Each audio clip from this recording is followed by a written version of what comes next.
Dr. Jerry Bergman is with me. Dr. Bergman, how good to have you with us. Thank you. Dr. Bergman is one of our most credentialed guests, having 2 PhDs and a half a dozen master's degrees in various areas of science. His background included, in 1979, losing his position as a professor because, for no other reason than the fact that he did believe, or he doubted Darwin and believed in creation. And so this is really something that happened in your life that was not only career-altering, but really has had quite an impact on your entire life, hasn't it? Yeah, very much so. And one of the results of that is a book that the name of our show today, Persuaded by the Evidence, is also the title of this book, Persuaded by the Evidence, same title that you and Doug Sharp have written together. And tell us just a little bit about this book. Well, the book basically summarizes accounts of why people became creationists. And one thing I focused on was the fact that so many people believe that creationists are, well, they're born that way, or they're raised that way, and that's why they're creationists. And we wanted to show that many people became creationists because of the scientific evidence. In fact, many people in the book, including myself, became creationists by the evidence, not because we were raised this way. And this is why I titled the book, Persuaded by the Evidence. It's very important because the other side is always saying that we are so blinded by our superstition and our religion that we are unable and incapable of objectively looking at science, and this certainly refutes that, doesn't it? Yes, it does, and that was one of the purposes of the book, because most people in the book have PhDs in science, and many are practicing scientists. Right. Well, now, you have a quote up here from Ernst Mayr, a zoologist at Harvard. I would love for you to talk to us about Ernst for a little bit. Okay, let me just read exactly what he said, and this was a strong motivation for writing the book. One of the most influential evolutionary biologists of our time was Ernst Mayr, who was, of course, professor at Harvard. And he said that, quote, no educated person any longer questions the validity of evolution, which we now know to be a simple fact. And he's been claiming this, by the way, for over 40 years.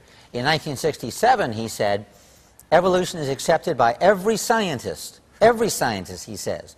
And for this reason, it is no longer necessary to enumerate painstakingly the proofs for evolution. Now, when I read this, I thought, gee, I know many PhD-level scientists that do not accept evolution as we defined it. And in fact, I started to make a list of these scientists, and I ended up with over 3,000, and this is my list here. You can see it's pretty extensive. Yeah, I'm just looking at a page, and every name on this page has a PhD after it almost. I think there's maybe one there that's a DDS, whatever that means. But it's PhD after PhD. And, you know, it's interesting that you've assembled 3,000 names of creation scientists, particularly in light of some of the other shows we've done that have talked about the tremendous persecution that sometimes scientists have to go through when it's discovered that they're a creationist. Yeah, that's a very good point. I would have had many more names, but I did not add names to this list unless they were public. So they were public with their doubts about Darwinism, as I call them, Darwin doubters, or they published books about Darwinism, and it was very clear from the book that they did not accept the Darwinian worldview as I defined it a few seconds ago, or I got permission. And there are many I would have loved to add to the book, but certainly I couldn't because it would have been at their peril. Right. And in fact, when I came out with the first edition, I did have 3 people write me and say, better get my name off there. I don't have tenure yet. I had actually several professors from Ivy League schools who said, please get my name off there. I don't have tenure yet. So when I get tenure, I'll come out of the closet, but not until then. So I took their names off right away. A couple of things come to mind when you say that. First of all, I wonder how big a list we could make if we had God's knowledge, how many more PhDs there would be that were creation scientists if they hadn't been persecuted and if there hadn't been prejudice against them because of their faith. And that shouldn't be happening in this country. But secondly, there's a hopeful side to that. I think there are more folks out there who are creationists than maybe Ernst Mayr would ever even suspect. Oh yeah, many more. Now, many of these are Muslims and other faiths. They're not all Christians. But nonetheless, when you look at the 3 so-called people of the book, Christians, Muslims, and the Jews, there is an enormous number of people that simply don't buy into evolution. All right, enough about Ernst Mayr. Let's talk a little bit about his definition of of evolution. Can we do that? Okay, and the way I define it, some people say, no, no, no, that's not right. So let's use Ernst Mayer's definition of evolution. By the way, he lived to be 99, and he wrote several books in his last decade of life, and he just died recently, so he's not listening to this program now. Okay, well, he can't tune in. Anyways, he defined evolution, he calls this Darwinism, which is actually the term I often use. He calls this Darwinism, and this is his definition. Quote, all supernatural phenomena and causations. The theory of evolution by natural selection explains the adaptiveness and diversity of the world solely materialistically. It no longer requires God as creator or designer. So he's specifically saying that the existence of all life, in fact, the existence of everything, is due to purely natural causes. There's no need to invoke God or any supernatural intelligence at all in anything in what we see around us, living and non-living. You know, this is an incredible definition, because I grew up for 25 years. I was a pastor in the United Methodist Church, and I would say it's probably the majority of the pastors in the United Methodist Church. One of the tunes that they love to sing is the compatibility between evolution and Christianity. But I think that the people who are really defining Darwinism or evolution, they must chuckle at those folks. I think they are allies that they maybe have with them but don't hold in very high regard, because they're saying that what evolution is about is that there is neither a need for God or a God, which is totally incompatible with for a Christ follower, in my opinion. Right, that's true. In fact, when I was an atheist, we used to often call these, what they call theistic evolutionists, useful idiots. Is that right? That would be what they would call them. And that term was heard over and over again, and they felt they're useful for now. Once we convince the world of the truth of Darwinism, as Ernst Mayr defines it, then there will be no need for religion, and they, in essence, are digging their own grave. So what was your goal in writing the book? Besides to show that there are many people who accepted creation because of the evidence, I also find exploration of the evidence helps solidify the position that indeed creation is supported by the scientific evidence. And some were theistic evolutionists who became creationists because of their study of the evidence. But one of my goals was so much scientific evidence out there in support of creationism, and this evidence was, well, it's hard to convey to the common people. And so I wanted to write a book that would be easy to understand by the common people. A readable human interest story of creationists who have accepted creation based on evidence. It's not that their faith said, well, this is what I have to believe about evolution. It's that the evidence of science brought them to believe in creation. Right, and many stressed very strongly that I would not be a Christian today if it was not for my study of evolution and my realization that evolution is not supportable by the science, and therefore they became creationists, and then they became Christians. Do you think it takes more faith to be an atheist than it does to be a Christian? Oh, clearly. And in fact, there's a book written by Norm Geisler, who you know personally, and he wrote a book titled, I Don't Have Enough Faith to Be an Atheist. And he shows that indeed it takes more faith to be an atheist than it does to be a creationist. It does, because you have to get something from nothing. That's right.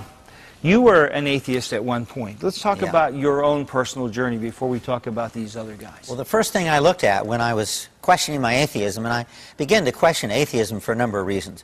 One reason was a lot of the scholarship that atheists did, I realized through a lot of reading, was just not valid. Like the claims about Galileo and Bruno, and the claims that the church executed many scientists because of their science. I realized that these claims were just not true. They're just false. And so I became disillusioned with atheist scholarship. And the next step was, indeed, is there any evidence for evolution? Because a major reason why many people are atheists is because they are convinced we do not need a creator to account for the origin of life and the universe. And so this is a foundational doctrine of atheism. And so I decided, well, if this is not true, indeed, if evolution is not valid, then that negates the main reason why many people are atheists. And so then that forced me to look into creationism first and then Christianity later. I was fascinated by the chapter in the book on your own personal walk to learn that you grew up with a mother who was a Jehovah's Witness and a father that was an atheist. So I saw both extremes. And you did, and yet you essentially rejected both in favor of what you came to see as the truth. Right. That's true. Okay, that's wonderful. Well, I think you're an incredible example because most of our folks think that we have to be a Christian so we hold on to creationism. And I think stories of folks like you, who it was the science of creation that eventually brought you to Christ, is tremendous. Why don't you go up to the board and talk to us about some of the others in the book as well. First, I should mention that some of these people in the book were reared Christians. Yes? But they held on to their conclusions due to the evidence. So the evidence was important, even in these cases. And my own conclusion is, I should mention, and the conclusion that I used in writing the book was, evolution, which I define again as molecules to man, never happened, could never have happened, and this is based on science, not on religion. This is a very common misconception. People assume that people are creationists because of religion. And in my case, I found many, and most in the book actually, held on or became creationists because of science, not because of religion. And example is, we can see this progression here, which, by the way, I just recently wrote an article about, but this is commonly presented. And when you study this, you find that these are either faked, or they are distorted, or the evidence is very unpersuasive for what they call a monkey or primate to man. Of course, actually, they stress that man has a common ancestor with apes. Man did not descend from apes. But that's a minor point. And another concern, and this comes out in the book, is that dogmatic evolution, I find, is interfering with science. That's fascinating. It's going to keep us from the advancements we need to make. Right, because you are looking at the world with very distorted glasses. You're not looking at what's there, but you're looking at what you want to see there. So we're not dealing with reality. Right, right. And there are many examples of blinders. And I stress you must look at the evidence only, and this is why, of course, we use the title that we did for the book.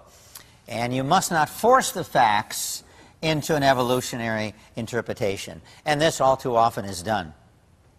And I could give several examples, but probably one of the most familiar to me is pseudogenes and junk DNA. It was said for a long time, in fact, I remember discussions that I got into with colleagues. They said, Bergman, this DNA is junk, like 95% of the DNA is junk. It has no function.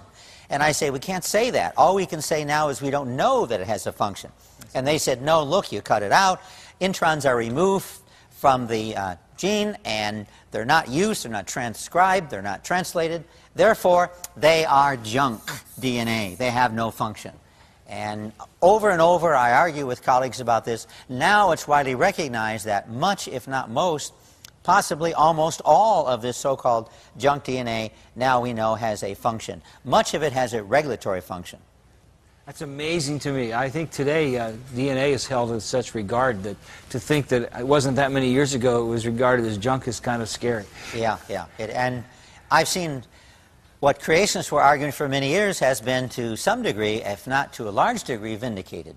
And this has, many scientists, by the way, will admit that this has interfered with doing science. We should have recognized at the beginning that, well, we don't know what it does, but let's try to find out what it does and go from there. Well, some examples in the book. Dwayne Gish, his story of his life. He went to University of California, Berkeley. And most people, I didn't really know much about his background until he did a chapter for the book. He was, for many years, was one of the most well-known creation scientists. He's retired now, but he did his work in biochemistry at Berkeley, University of California, Berkeley. He also was a researcher for Cornell and industry for a number of years. Henry Morris, also well-known, and many of us, I didn't know much about his background, and he PhD in the University of Minnesota. He also was a chair and professor of hydraulic engineering at Virginia Polytech Institute and State University, often called just Virginia Tech. And I go into detail, or he goes into detail, in his life, in why he accepted creation. He was at one time a theistic evolutionist. He was not a creationist, a young earth creationist. Another case is Raymond Damadian, who has a medical degree and was a professor of biophysics at the State University of New York. And he's well known for inventing the MRI. Wow. And there's been quite a bit written about him and how he developed the MRI. One thing he told me was that when I was developing the MRI, people said, you're crazy. You can't put people in magnets. It's not going to work. You can't do it. Then when he developed the MRI, and it finally was proven to work, and of course now it's a standard technology in many hospitals, then his friend said, you didn't do it. So when he was trying to do it, they said you couldn't do it. When he did do it, they said you didn't do it.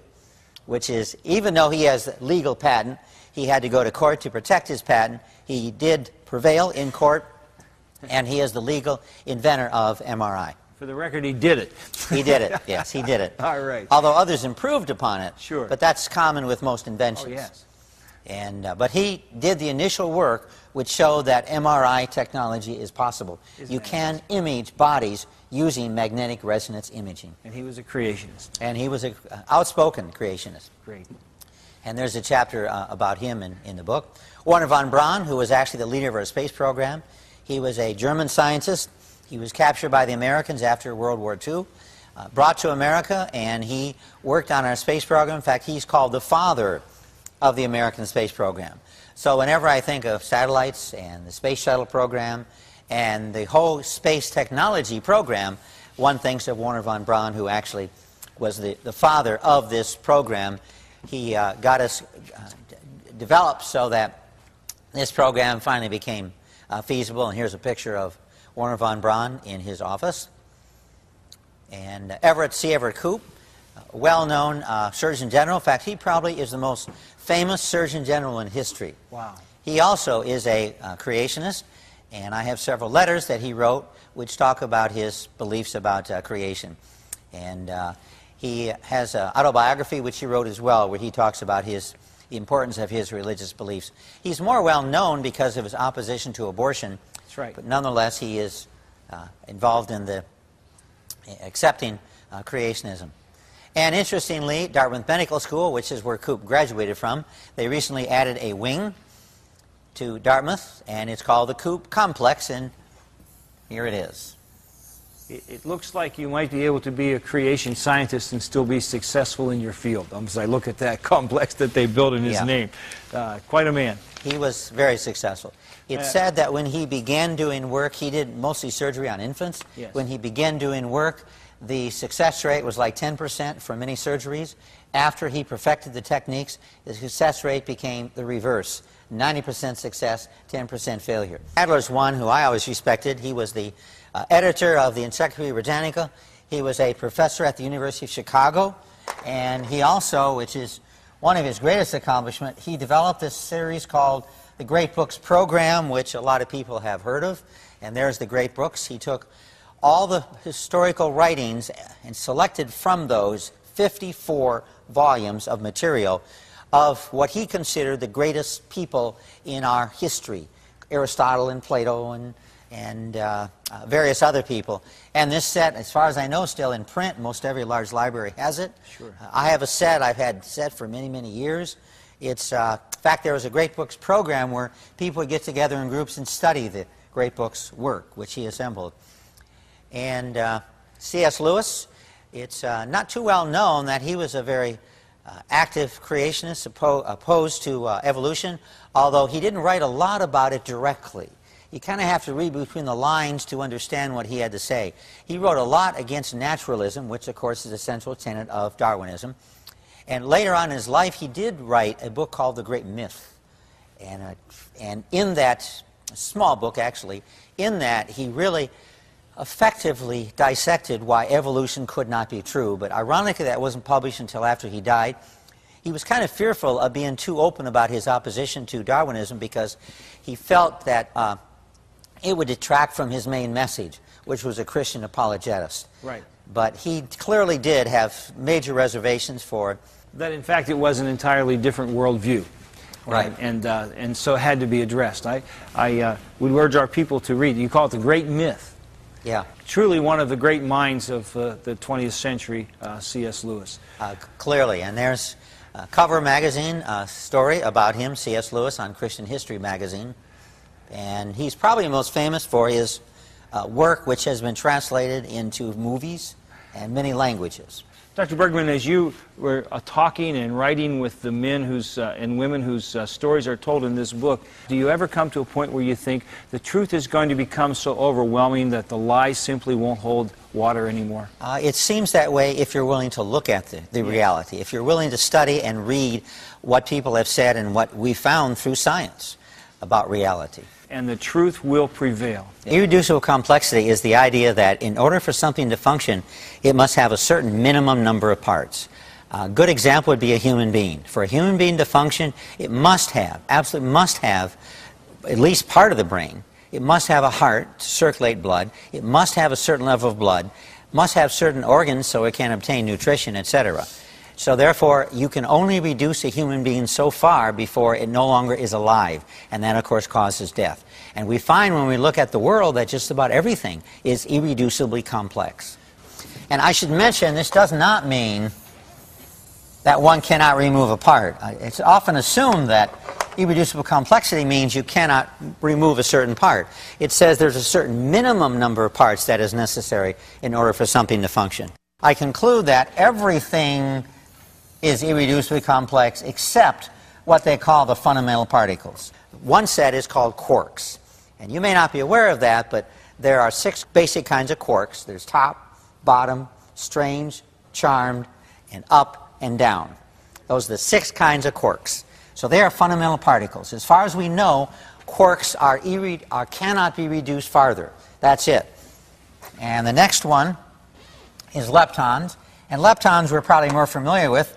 There's electrons, neutrinos, at least electrons we're familiar with, tau neutrinos and muon neutrinos and so on. By the way, quarks are assembled to produce things like protons and neutrons. Protons are 2 up quarks and a down quark produces a proton. And 2 down quarks and an up quark produces a neutron. And then there are bosons. An example of bosons would be photons and gravitons. Everything in the universe is made out of these fundamental particles. And a common example is a mousetrap. It's a very simple example because you can notice if you take away the base, it won't function. It won't work. You must have the base. Now people say, well, wait a minute. What if you take the base away and attach these particles, these parts here, the sections, to the floor?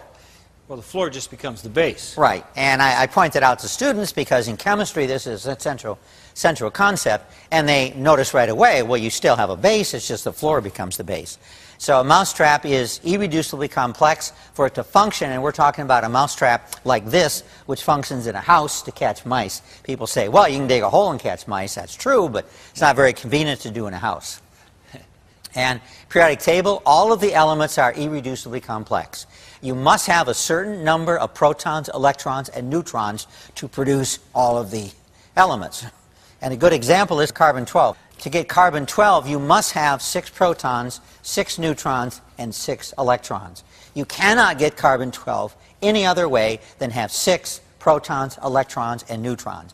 If you have a different number of electrons, guess what? We have an ion of carbon. We don't have a carbon atom. We have a carbon ion. If you have a different number of protons, you of course have another element. If you have a different number of neutrons, you have carbon-14 or carbon-9 or carbon-12. Okay, examples. Well, obviously, radios. To have a radio that functions, you must have a certain minimum number of parts. Television is a good example. When the television was invented, in order to get a television system that worked, you had to have a unit which would pick up the light, which would translate the light into electrical impulses, which would send the electrical impulses through the air eventually, and then you had their receiver which picked them up, which translated them back into light so you could see the television picture. And that's a good example. MRI and so on, another example. Looking at this whole issue is the idea of intelligent design. All that says is that we can look for evidence of intelligence in nature. And the best example, the most common example, is the watch. The watch obviously was intelligently designed because, well, we can see the intricacy, the interconnectedness, and it's also irreducibly complex because if we remove a couple of these gears, it's not going to work. It's not going to function. And this is a good example. We're going now into a bacterium, and now we're going into the wall. This is the wall of the bacteria here. And now you can see parts are being built around it. And these parts have to be manufactured somewhere else. They have to be shipped to the work site. They have to be assembled in the right place at the right time. And they have to be put together so they stay together. You can't just lay them down. Slow down and tell me again. That was a bacteria, and in its wall, what's being built? This is a bacteria flagellum which is being built. Okay. And you'll notice there's lots of parts here. Yes. All of which have to be available, produced at the right time, at the right place, shipped to the right place, and eventually, of course, we end up with this bacteria flagellum. This right here is a jig to make sure these parts are assembled properly. And then this jig is left, it's moved out. Another jig is put in its place. And you'll see the other jig come in here in a second. Here we go. And this jig then allows the last part of it to be assembled properly. There we go. And eventually, it becomes longer, and we have the bacteria flagellum. And there we can see this is the bacteria body itself. In this case, we have, it looks like four flagellum, which allows the bacteria to move around, kind of like a tail. And here we can see how the flagellum itself is built up. Now, it looks pretty simple, but it's pretty complex. It is pretty complex. And these are the parts. You can see this is D0, D1, D2, D3. These all have to be manufactured at the right place, assembled at the right time, and once they're assembled, then it, of course, functions as a movable, flexible tail, which you can see here in a second again. I've often wanted students to make a model of this. You could assemble it without glue, and this whole thing would function. And here you can see in more detail the jig. And we can see then the bacteria flagellum. All the parts are named, so we know what they are. And these have all been studied individually. And we can then look at how it is assembled and how it functions. That's amazing. The complexity of that is absolutely amazing. They call it a protein motor. And here you can see more details, the same thing. And this right here, this bacteria, this is E. coli, and this has a single bacteria flagellum. And there you can see more details. When one looks at this, it looks like it was designed and built. Looks like it was manufactured. Engineered and then designed and built. Engineered, right. Yeah. And this has caused a lot of people to just be amazed at the design and the intricacy of even in bacteria.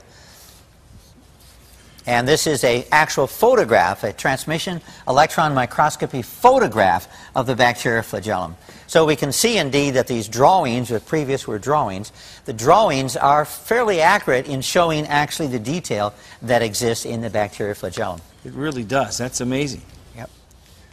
And another example is the Helicobacter pylori, which causes ulcers, also is a flagellated bacterium. And the bacteria motor, when we examine it in detail, we find it's again very complex. It has protein rings, it has inner and outer membranes, it has stators, rotors, and many parts which we're familiar with. In fact, the rotor alone can operate at 6,000 to 17,000 RPMs, and it can stop almost instantaneously and reverse itself. So there's a motor on this, helping with the words, flagellum. That, in other words, this little motor comes out of the back of a bacteria. Right. It must be so minuscule. We must be multiplying that thousands and thousands of times. It's a nano machine, right. And it lives inside of you. Our body, right. And E. coli. and it can motor around inside your fluids? It spins around, and it's able to locomote wherever it goes for various reasons. And it's made of dozens and dozens of parts. Yeah, quite a few parts. And how do evolutionists explain this? Co-option. Well, they basically say that some other structure, such as a type 4 pili, or a type 2 secretory apparatus, or a type 3 secretory apparatus, this is most commonly used to explain it. And they say that this co-opted or utilized other parts from other systems in order to build this. So in other words, this was here, and it evolved by borrowing parts from other parts of the bacteria and therefore assembled these. The problem with that is, though, is that really is an engineering concept. Co-option. Well, they basically say that some other structure, such as a type 4 pili, or a type 2 secretory apparatus, or a type 3 secretory apparatus, this is most commonly used to explain it. And they say that this co-opted or utilized other parts from other systems in order to build this. So in other words, this was here, and It evolved by borrowing parts from other parts of the bacteria and therefore assembled these. The problem with that is, though, is that really is an engineering concept. When engineers build something, they often don't produce parts from scratch. They look in catalogs and see what parts will fit, buy these parts, and then utilize these in order to engineer what they're trying to. For example, microswitches. There are catalogs which have thousands of microswitches, and when you need a microswitch, basically what you do is look in the catalog and say, well, this one will fit. But that is done by intelligence. That's done by design. You look for what works for your system, say, up, this one will work, we'll order so many from the company, we'll utilize them in our experimental models, and if it works appropriately, then we will order these for production. And the same thing is true here. Co-option must have intelligence. It must have a means of determining whether or not something works before indeed finally functions. But of course, Darwinists don't explain that way. They try to explain it that, well, parts were certainly ended up over here and it worked slightly better, and so those were selected, and so other parts end up over here. But we don't see any evidence of that in either bacteria or other animals. Parts are produced and put where they belong. They're not floating around, and they're not such where they can be, oh, well, let's see, let's use this part over here. There's no trial and error there. Everything is so precise. Right, it is. And we don't see any evidence of trial and error today. No.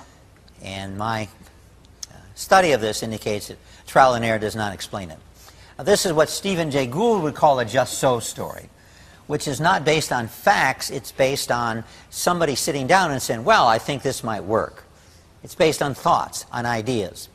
And another problem, too, that co-option has is, where did the parts come from in the first place? Co-option just says that these parts were utilized in order to produce the flagellum, but that doesn't explain where they came from. So we still have that to explain in order to utilize co-option as an explanation. And the parts must be assembled properly, in the right place. They can't be upside down, they can't be the wrong way. They have to be assembled in such a way to where they fit into where they're supposed to go. And of course, they must have a minimum of parts to live. And this is the same problem that Darwin had. Darwin basically said that the solution is infinite variety. He thought that all life had an infinite variety, and now we know that all life has very clear limits. Like humans cannot be 25 feet tall. It simply is not feasible. And so therefore we don't have infinite variety. We have variety, but it's not infinite. Yeah. It's a good point. And he came up with the idea of pangenesis, by the way, which has been proved wrong, which is a whole other presentation. In the flagellum, here we go, there's 23 new proteins, which as far as we know are not found anywhere else. So the idea of co-option, well, where do these 23 proteins come from?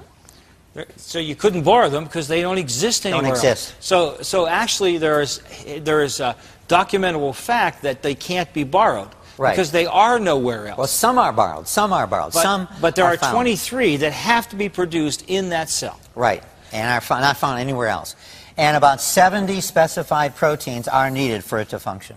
It takes 70 different proteins. 70 different proteins. Perfectly assembled in the right order and in the right space in order for this to work. If you have too many of these proteins, you have a problem. You have too few, you have a problem. You have to have close to the right number or very close to the right number, and they have to be assembled at the right place, at the right time, in the right amount before it functions. Now, when you see evolutionists talking about this, Dr. Bergman, do you sense that they have confidence in their answer? Well, what they say over, and I've discussed this with many evolutionists, and they say, well, just give us time, we'll figure it out. Dr. Bergman, we talk about IC and ID. Right. And let's be sure that everybody's on board by what we mean by both those terms. Okay. ID is intelligent design, which ID is a concept which basically stresses the fact that certain things you can look for evidence of intelligence, like a watch. And people who are supportive of this idea feel that you can also look for evidence of intelligence in life. IC means irreducible complexity, and the term is used so much in science that you just say IC. You can remove certain parts, but beyond that certain minimum, and that's the key, beyond that certain minimum, it will not function. And the more complex something is, the more of those parts there are. Right, and the more difficult it is to find the position where indeed it doesn't work, because certain parts can be removed, but certain parts cannot be removed. And that's actually what a lot of scientists have done in order to understand, for example, the functioning of the human body. They remove a certain part and the person dies, and they say, well, gee, this is necessary for life. Whoops. Okay. Well, you know, I'm still kind of stunned by looking at our bacteria and the flagellum that came out of the back, and the amazing thing that this is like a rotor motor right. It is that a can motor. make it go forward and backward and sideways, can go at different speeds and twist and turn. And the idea that that just happened by chance, I know that moves more to intelligent design than irreducible complexity, but it flabbergasts me. That seems to me, what I'm trying to say is that the more knowledge we have of how complex life is, the harder it is to believe it's here by random chance. Yeah, that's true. In fact, we found in looking at life that the more information we do research on and the more things we discover, the more difficult it is to accept Darwinism. Yes. And a good example of that is when Darwinism was formulating his theory, he had no idea of the complexity of the cell. He thought the cell was about as complex as, oh, a bowl of jelly. And there's an example of a cell. This is the most complex machine in the universe. Is it one single cell? One single cell. People spend a lifetime studying not just the cell, but also parts of the cell. Basically, you have a nucleus here, and the nucleus has what they call pores. Pores allow certain things to go in and go out, and the pores themselves are very, very complex because they're selective in what they allow to go in and out. A nucleolus right here, which is where certain assembly functions occur. And then you have the ribosomes right here, the rough, what they call the rough ER. Then you have the smooth ER, which doesn't have ribosomes on it. And so they call it the smooth ER because it lacks ribosomes. The ribosomes are here on a section called the endoplasmic reticulum. So they call it the rough endoplasmic reticulum because the ribosomes are connected to this structure here. And then you have free ribosomes in various places. And you have the centrioles, which help the cell relative to coordinate cell division. And you have the cytoskeleton, which allows the cell to maintain some type of shape and help move things around. The mitochondria, right here, a mitochondria convert food into ATP, which allows the cell to have a source of energy. And this is a very simple explanation of the cell because you can spend a lifetime just studying the mitochondria. I have thick volumes of hundreds of pages which just detail the structure and the function of the mitochondria. And of course, the question that screams to be asked is, can something that complex just happen? Right. That's the major concern that people who are concerned about the intelligent design issue have.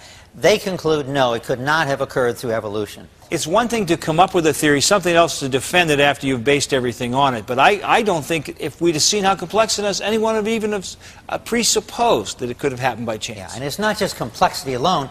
We're talking about design complexity. That's right. Or complexity that is not just a lot of stuff together, but stuff that is obviously there for a purpose. It's not just building it, it's engineering it. Right. Yes. And here's a good example. This is kinesion, this little guy here.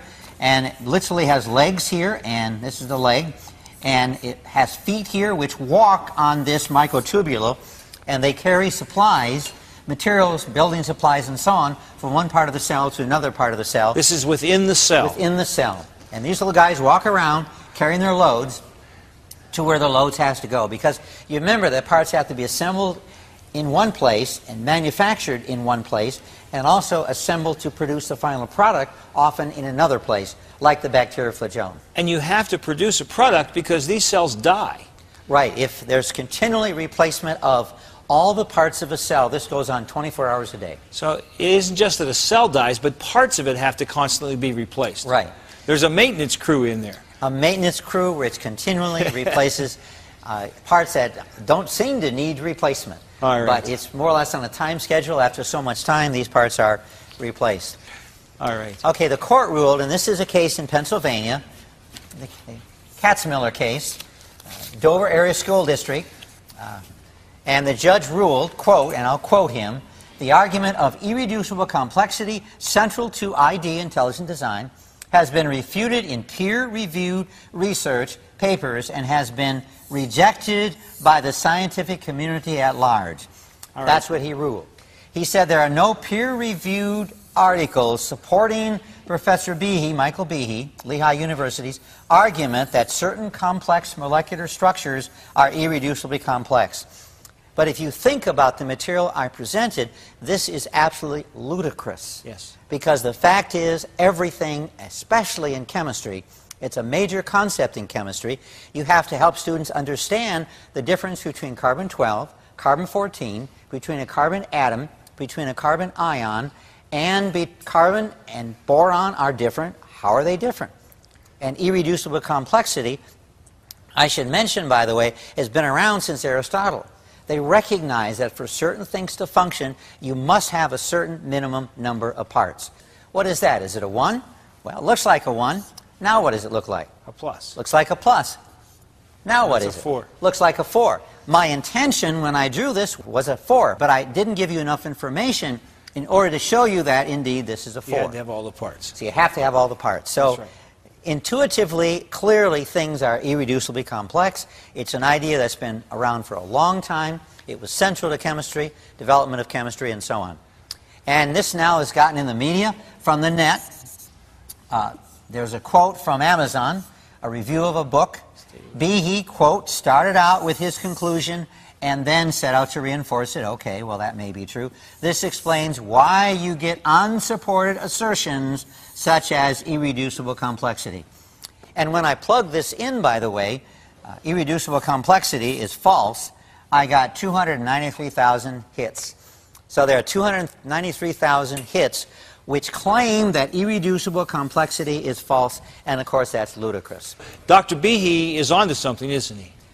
Oh, I think he is. He's pointed out something which Darwinists find very embarrassing, and therefore they try to discredit him by name-calling, but I think they must recognize that this concept is valid, it's scientific, it's supportable, and calling him names seems to be the main way they try to refute the argument. How long can we do that before the truth's exposed? Court decisions like Judge Jones, I think that's going to set back science for a while, because people will say, well, nothing's irreducibly complex without really thinking about it.